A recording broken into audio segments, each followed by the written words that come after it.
Hi, this is Llyn Hunter, L-L-Y-N-H-U-N-T-E-R, storyboard artist and illustrator, and today we're going to finish up our moth creature from, what to draw.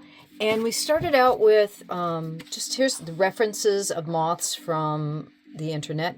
And I got this gentleman, well, let me get back to, we drew and painted this funny guy. Based on the moths, and we came up with more of a anthropomorphic, or I should say I came up with more of an anthropomorphic character, who's basically a moth with human traits. But what I originally intended to do was a moth and a human combined, and what I didn't have was a reference of a human. And so the thing is that, so my brain went to giving him more humanistic features, but didn't give him the human qualities. So what we're going to do this time is I'm taking the reference that we've got here of our moth, and I went online to, this is from Etsy.com shop, La Bauta Mask Costume.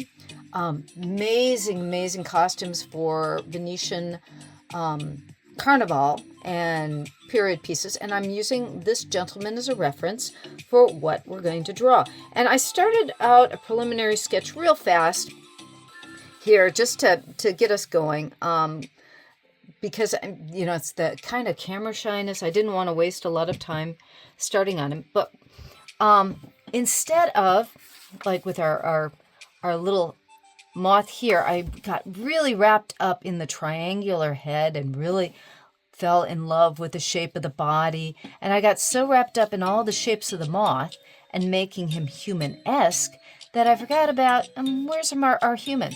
So we're going to start off with this delightful gentleman because he was a little bit on the plump side, and so are silk moths. And so I started out by giving him a little bit of volume, very much like our moth's shape here. And I'm trying to keep the same pose that we decided. This was the thumbnails that we started out with, and I like this thumbnail. So I'm doing kind of the same pose, and I start out with a really rough underdrawing, and I'm going to take my Kneaded eraser, and I'm going to, after I've, just really scribbled up the initial idea of what I want to do with him, I'm going to, as I already holding my pencil in my hand, scrape the paper. Good job there. And I'm just going to ghost it back just a little bit, not much, but I've already put his head, his body, giving the idea of his arms and the cape-like feathers here.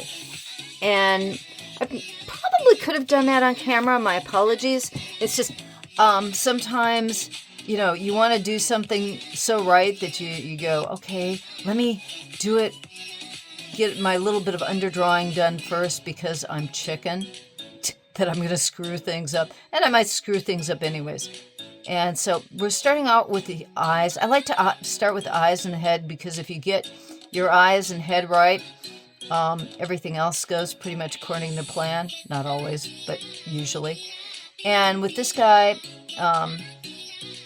start out, I want to still get that feeling of the big eyes. And I might color this one on computer because right now I'm drawing on Ingram illustration paper, so I can't paint this one after the fact. This one, I just wanted to quickly do it more humanesque. So if we're going to do it humanesque or more of a human, we're going to, of course, use human features with the eyes, nose, and a mouth.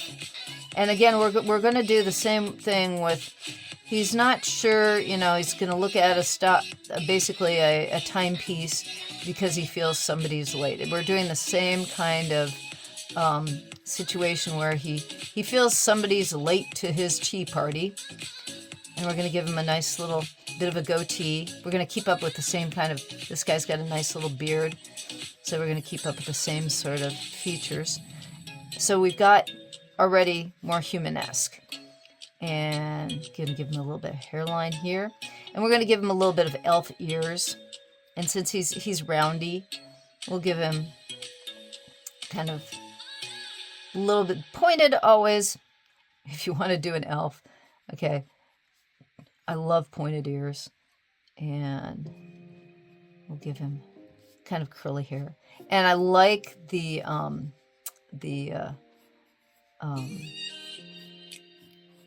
Renaissance pie plate.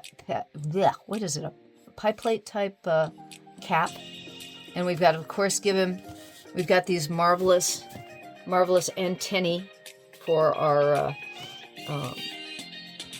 silk moth. And that would be a male too, because I think I explained last time, if you look up anything about moths, it's the males that have the big feathery antenna and the females that have the little antenna, because the males, these are actually scent glands. Their antenna work like your nose does, and they're trying to seek out the chemical signature of a girl, and that's why they have such large and feathery antennae, because that's how they discern where other moths are.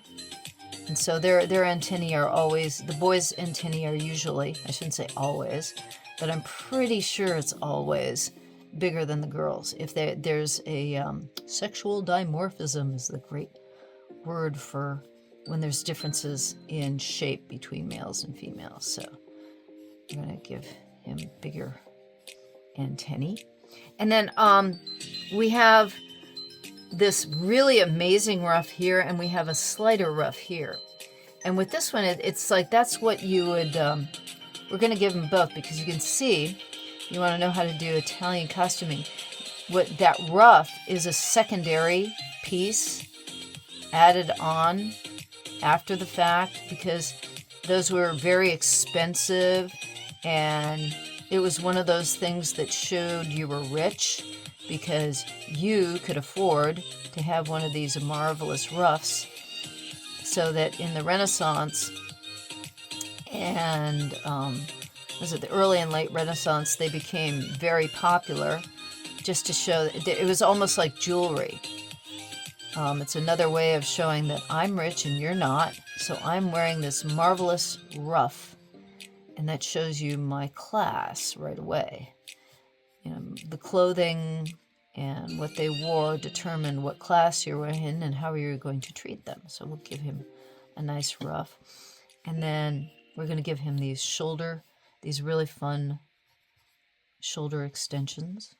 And it's like, see, on our little moth there, we gave him those too. And let's, with his I like the stripe down the side. We'll give him a stripe. But along with that, let's give him like he would have fur. Like he'd have a stripe of fur down that sleeve too. So that would be more along the lines of the silk moth's attire.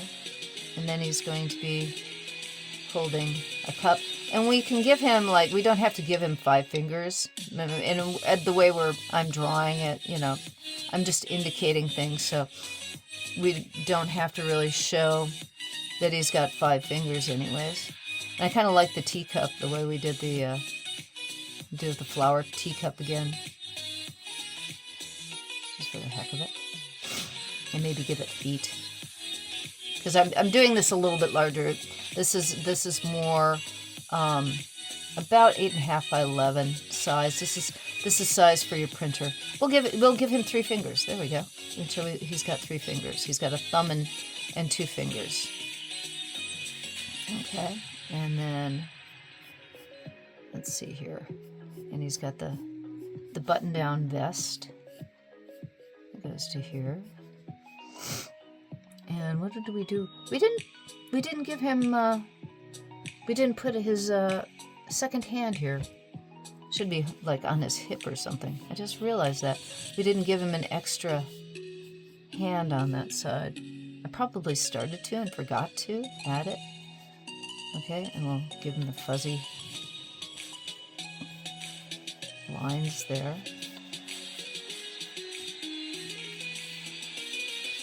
And a sharp shirt over there. And he's got to be looking at his watch. Okay, so again, we're going to give him the 2 fingers holding and the watch. There we go. And and the chain going to the pocket. And what I'm doing too is whenever I'm drawing something like this, I'm thinking foreground to background, because you're thinking about things that overlay or overlap each other. So when you start rendering your ideas, you want to think foreground to background so that you can get the overlap right. So we're putting in that nice fun checkered pattern. And that's why it's really nice when I work, you're always working off of other artists' work. This is the design of some costumer who is in Italy, and that individual probably got the ideas of their costume from somebody in a museum who did a costume for somebody else, or they have seen a costume in a museum and that gave them ideas for a costume. And so it's like whenever you're working, there's no such thing as an artist who's not influenced by another artist. That's why when somebody worries about copying other people's work, you're never really copying work, because you can tell I'm coming up with the image of this costume based on this artist's work of creating this costume. But okay, my costume might not be blue, or I'm adjusting some of the attire, or I'm using their imagery as reference for what I am doing on my creature here. So it's, in a way, every artist steals from every other artist. Somebody comes up with an idea, and you need to come up with an idea fast. And my attitude is give credit to the artist who you've borrowed ideas from when you can. And when you can't, it's one of those things where everybody knows that everybody steals from everybody else. Was it? Sometimes theft is the sincerest form of flattery. But, okay, so we've got the pantaloons that are adjusted there. And it's got ribbons. Ribbons are kind of cool. Let's put those there. And he's got kind of cool boots that go up. It's kind of neat that they have that V there. And we'll give him split toes like like samurai do. Or if you have Japanese, I'm trying to remember the name of the socks that the Japanese can wear, so that when they have wooden sandals, they have a split toe between their big toe and the rest of their toes, so that the socks will fit in the shoes with the thong in the front. So we'll give them that. Okay. And there's an elbow down there. So we've got, okay, this time we have correct number of arms. And then we're going to give him the wings that look like we're going to give him, his cape is going to look like moth wings. We'll just give him the same sort of moth wings that we gave our moth character there. And I didn't realize it split that off.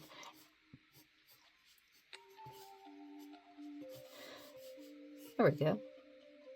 And there's the veins of the wings. And we'll put another one over here. Okay. So now we've got a more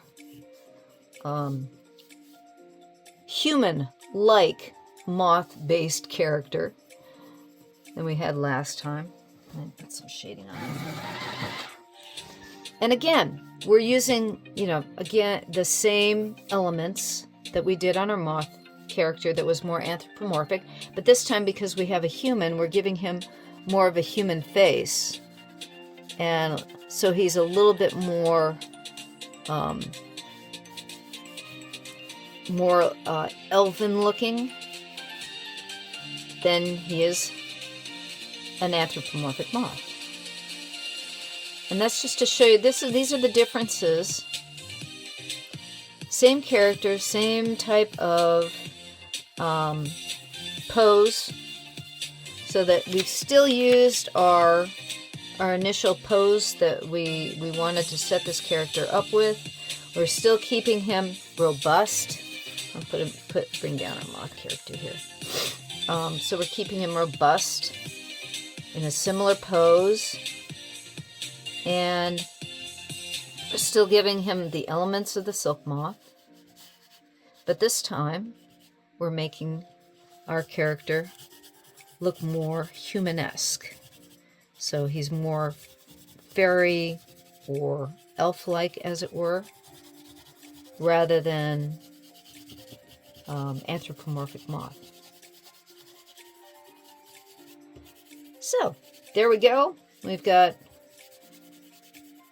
just another way to look, using the same elements for reference, and coming up with a slightly different character and a slightly different style.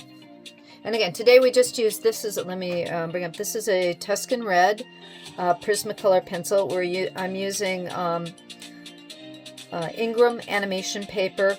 Any color Xerox paper is really good for a really smooth surface. Underneath I've got brown paper underneath this, so that's why we're getting a little bit of a texture on the drawing while I'm rubbing over it. And that's it for today. Thank you so much for stopping by. Thank you for checking out my video. And check the past videos. If you did not get to see me draw or paint our little moth character here, go back. The other videos are referenced below, and you can check out the step-by-step of going from the moth to the drawing to the painting of the anthropomorphic character to the more humanistic character. Thanks again for stopping by. I really appreciate it. Llyn Hunter, Llynhunter. Really appreciate it. Have a great day. See you next one.